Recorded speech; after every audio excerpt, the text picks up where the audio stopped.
नमस्कार दोस्तों, स्वागत है आप सभी का। दोस्तों, प्राचीन हिंदू धर्म ग्रंथों में भस्मासुर की कथा एक रोचक और शिक्षाप्रद कहानी है। यह कथा भगवान शिव, एक असुर राक्षस भस्मासुर और भगवान विष्णु के मोहिनी अवतार से जुड़ी हुई है। बहुत समय पहले की बात है। एक असुर था जिसका नाम था भस्मासुर। वह बहुत बलवान और महत्वाकांक्षी था।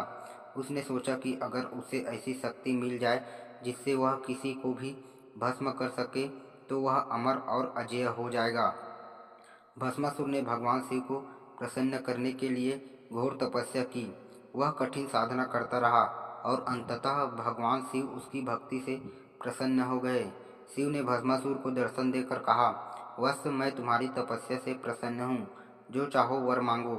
भस्मासुर ने कहा, हे प्रभु, मुझे यह वरदान दे कि मैं जिसके सिर पर हाथ रखूं वह तुरंत भस्म हो जाए। भगवान शिव ने उसे यह वरदान दे दिया, परंतु जैसे ही भस्मासुर को यह शक्ति मिली वह अहंकारी हो गया। उसने सोचा कि क्यों न पहले भगवान शिव को ही भस्म करके स्वयं उनका स्थान ले लूं। उसने शिव जी का पीछा करना शुरू कर दिया और उनके सिर पर हाथ रखने का प्रयास करने लगा। शिव जी को भस्मासुर की नीयत समझ में आ गई और वे अपनी जान बचाने के लिए भागने लगे। भगवान विष्णु ने यह सब देखा। वे शिव जी की रक्षा करने के लिए एक उपाय सोचे। उन्होंने एक सुंदर नारी का रूप धारण किया जिसे मोहिनी कहा जाता है। मोहिनी ने भस्मासुर को अपनी अद्भुत सुंदरता से मोहित कर लिया। भस्मासुर उसे देखकर उसके प्रेम में पड़ गया। मोहिनी ने चालाकी से कहा, यदि तुम सच में मुझसे प्रेम करते हो तो पहले मेरी तरह नृत्य करो। भस्मासुर तैयार हो गया और मोहिनी जो भी नृत्य की मुद्रा करती वही वह दोहराता।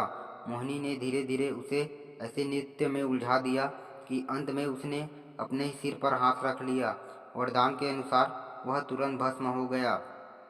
शक्ति और वरदान का दुरुपयोग स्वयं के विनाश का कारण बनता है। अहंकार और लोभ व्यक्ति को अंधा बना देती है। विवेक और चालाकी से बड़ी समस्या को हल किया जा सकता है।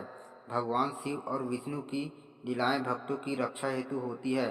तो दोस्तों, ये थी भस्मासुर की कथा।